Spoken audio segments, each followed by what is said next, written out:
Hi, folks. It's Tom and Frugal Prepper, and I have Wesley. Hey, This is John Wesley don't call me right that. here, and this is I broke it. I broke his foot off. This is the Lego Transformer. Is that right? Yeah. Yeah. Does he move his arms or anything? No. No. Okay. But he can transform because he's Legos, and you can take them apart and build them into anything you want, right? All right. That's pretty cool. See, there's an engine on the back of it. Oh, yeah. Okay. Now, he also wanted to show you his rifle. This is his Davy Cricket. And how do you check it when I hand it to you? You make sure it's not unloaded. You clear that weapon so you know whether it's loaded or not.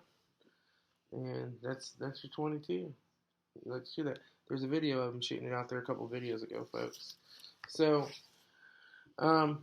anyway, Wesley, I'm going to go ahead and do this video. Why don't you go play with some Legos? Okay. I'll come join you in a minute. So, while we were out shooting, there were some people doing some dangerous stuff. People going up, playing with guns at the tables, moving guns from this bench to that bench. You know, you stand behind the yellow line when people are out putting out targets. I don't know why that's so hard to comprehend. And so finally a range safety officer shows up. I'm talking to him or whatever. There's a ceasefire going on. I just don't even like going out there and putting up targets. I shoot at what's out there because it's just not worth getting shot going out there. And so this lady starts moving guns from this table to that table and playing with the rifles while people are standing out of the targets.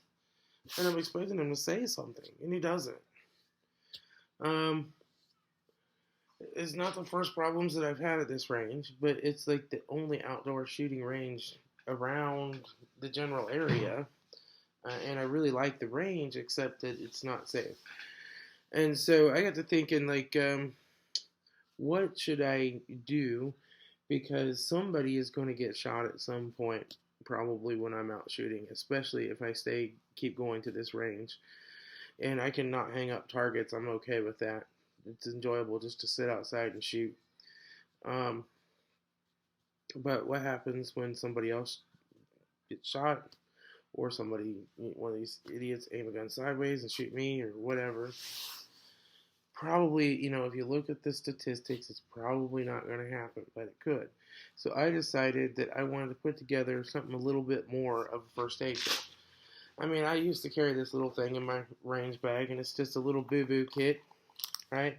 It's got some basic, it's got a couple gauze pads and some Band-Aids and some alcohol swabs and one of those little strippy kind of Band-Aids. But it's, somewhat limited and, it's not, I just got shot in the chest kind of a kit. Yeah, I see your flag. Thank you. He just wants to be on video. He made an Come here, you can show him your American flag that you made. It's not 100% the portion, but he made this, so I glued it on as well. I think it's pretty good though. And so I decided to kind of put together a little bit higher level of a kit, and I ordered some stuff. I did a lot of reading. Now, I've had some first aid classes, but they're very old. And I've had CPR, but a very long time ago. And so anything that I say during this, it's just my personal opinion. I am no kind of a medical expert whatsoever. And as soon as I can afford to, and have some time off that I can go do it, I plan to go get all my first aid and everything up to date and try to get some more medical training. I've tried not to put things in the kit that I have no idea how to use, because those things would not do me any good. There's a couple things that I put in this kit that are more or less here in case somebody is around that knows how to use them, but I'm probably not going to use them. The other thing is, I would say you probably don't need as much as you think you need in a trauma kit. Did a lot of research, a lot of reading, And I've tried to address it that 60% of the time you can deal with a bleeding trauma. Traumas are like bleeding traumas, and just putting direct pressure on a bleeding wound is all you need to really do. Um, Sometimes you're going to need a tourniquet. Sometimes you're going to need a special sponge that helps the blood to clot, that kind of stuff. But I'll show you what I've come up with. And I've done this also from a cost saving perspective because I don't have a lot of money to spend right now. So, um, what I did was I went onto Amazon, and I will put a link. They still have these out there. These are some nice, big, thick, spongy, super absorbent abdominal 5x9 pads. These are good for a large, gushing wound that you need to get pressure on. And they're normally kind of pricey, but Amazon had a big old box of 20 of them for like less than $6, $5.59, and it was free shipping with Prime. So these would be, that's a good deal. You can restock. I'm carrying 3 of them. I could probably do with just 2. So the other thing that I have, just stuff that I can get to real quick, is some gloves. These are not sterile gloves. These are just non-latex gloves. There's a blue one and 3 pairs of white ones. I believe that you carry extras. You could tear a glove. You may want to double up, even if you only have one person, just to make sure you don't get their blood, especially if you have a cut on your hand or something as well. You may have someone that you want to be able to help you. So having some extra gloves under stress, it's easy if you're pulling these on to maybe rip one. So I think that it's kind of silly to carry just one pair of gloves. These are light, they don't take a lot of space. And if you vacuum pack them, you'd really get them down a lot better. I try to keep these close to the top, because that's the first thing I'm going to grab if I'm going to go try to help someone. And this is in no particular order of importance here, but I ordered one of these clotting sponges. They also make clotting gauzes, like rolled gauze. That would not be a bad idea. This was probably the most expensive thing I bought for my kit. So one was all I was going to buy.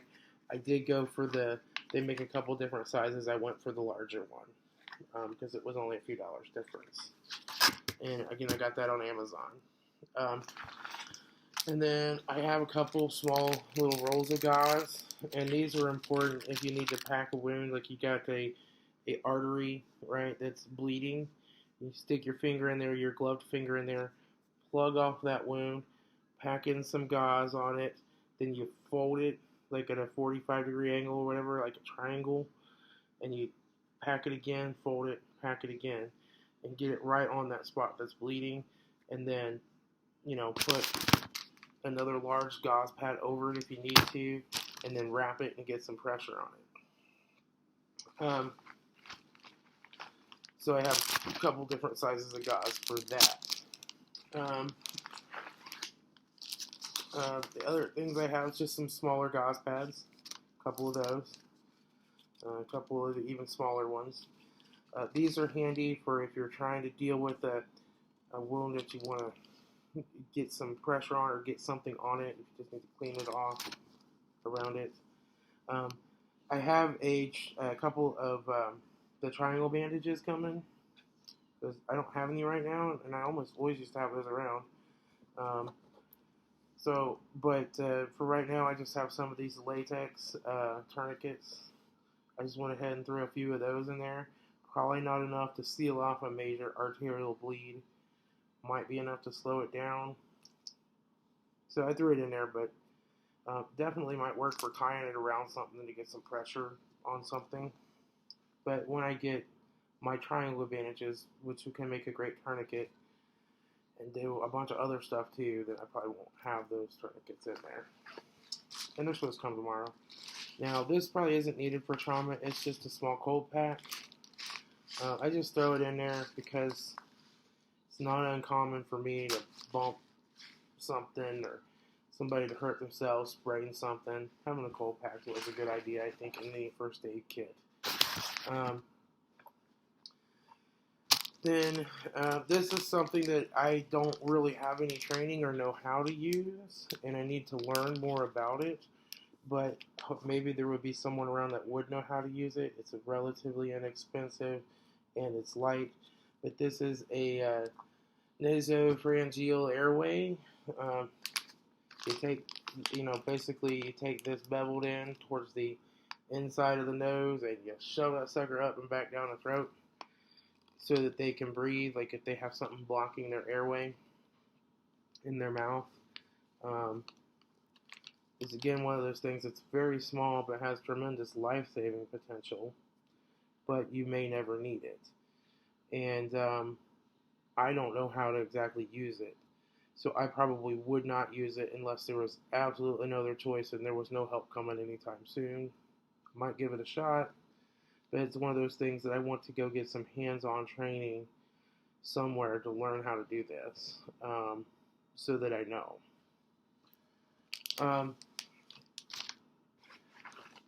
Let's see, that's the ice pack. So the other thing is, like, I used to carry ace bandages, and then, you wrap them up, you got the little metal hook things in there, or tuck them, and they make this nice stuff now that's kind of like a stretchy, rubberized kind of wrap, and I thought I put the other one in here too, but maybe not. Man. I guess I just went down to the big roll instead of the big and the small roll. But that's just pretty expensive, the human kind. And so the human ones, they're sealed up and say sterile on the package. However, I found that this stuff, 3M Vet Wrap, and they make another brand of it too, and they have half-size rolls of it. It sticks to itself and it stretches, so it kind of puts pressure on it like an ace bandage, but it sticks to itself. It's great for holding on bandages and dressings and stuff like that. It's cheap. It's not sterile, so you wouldn't use it for dressing a normal wound all by itself, of course. But if you've got a big gushing wound, you can put a sterile gauze pad on it and then wrap it with that, to get pressure on it. So, apply, take that gauze pad, apply direct pressure, elevate the arm, right? And then you're going to want to get this and wrap it up and keep pressure on it. And then if it starts to bleed through, one of the things I remember from first aid training is you don't take this off because it may have started to clot, and you'll rip it back, make it bleed just as good again, rip the clot out. You're like, hey, put another one on it and wrap it again.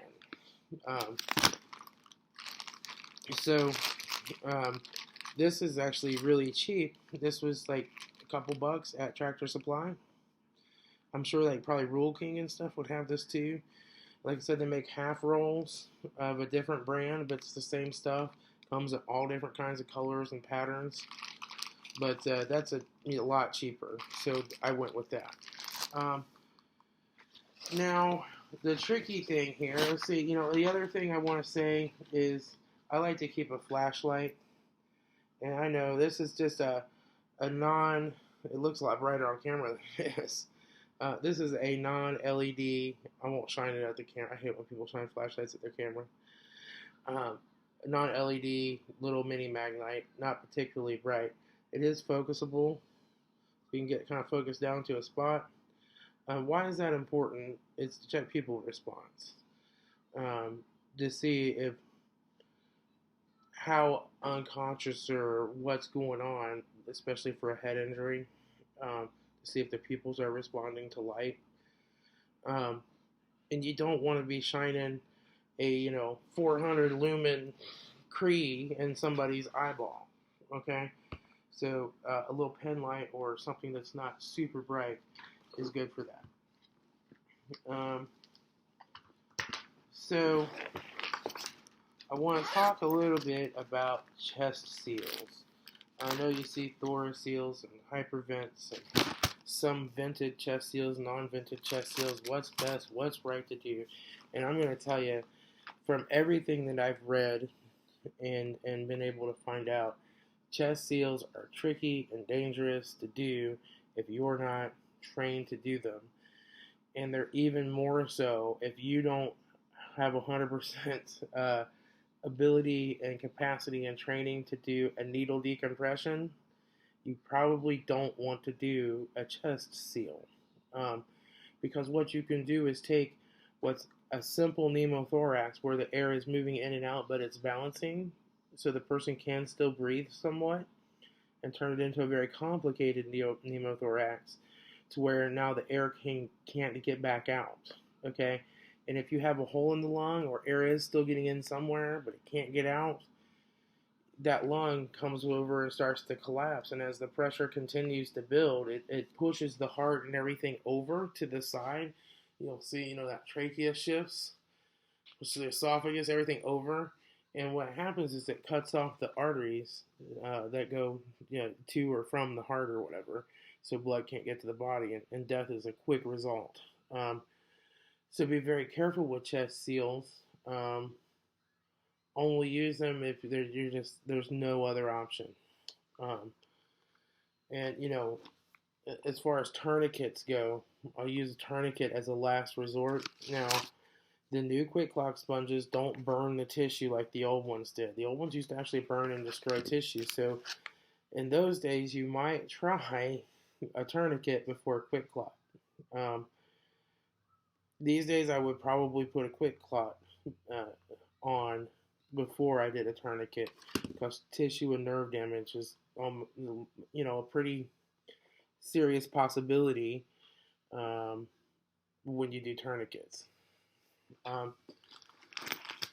So as far as chest seals, I didn't want to go spend $20 on vented thoraseals. And here's my thing: what do you have already that makes a great seal on the palm of your hand if you're wearing one of these rubber gloves?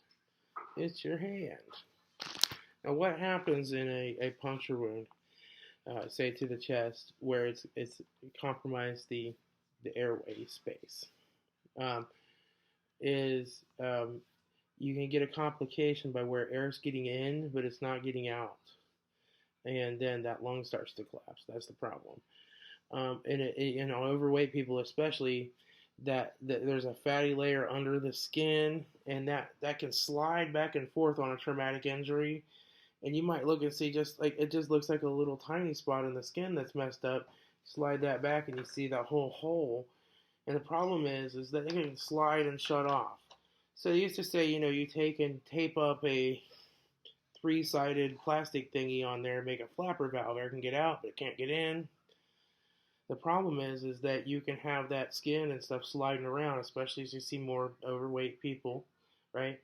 To where the nature of the injury itself is not letting the air out. And the problem is that you can have another way for air to get in, the main one being punctured lung, and it'll slowly build up. So, then you say, well, I'll seal it off all the way, and what I'll do is I will, lift up a corner of it or something. If they start having a problem breathing, I will burp it. Again, if that's sliding around and you don't have a clear way for the air to get back out, you might not be able to. It's a very dangerous thing. It's tricky. That's why I would prefer just to use a gloved hand, and hopefully EMS is not far behind and they have the ability to do a needle decompression, which is where you stick, I think it's between the first and second intercostal space, or first and second rib or something, and some kind of intercostal space. I have to look it up again. But you put a needle in. I've read about it. I don't want to do it. Okay.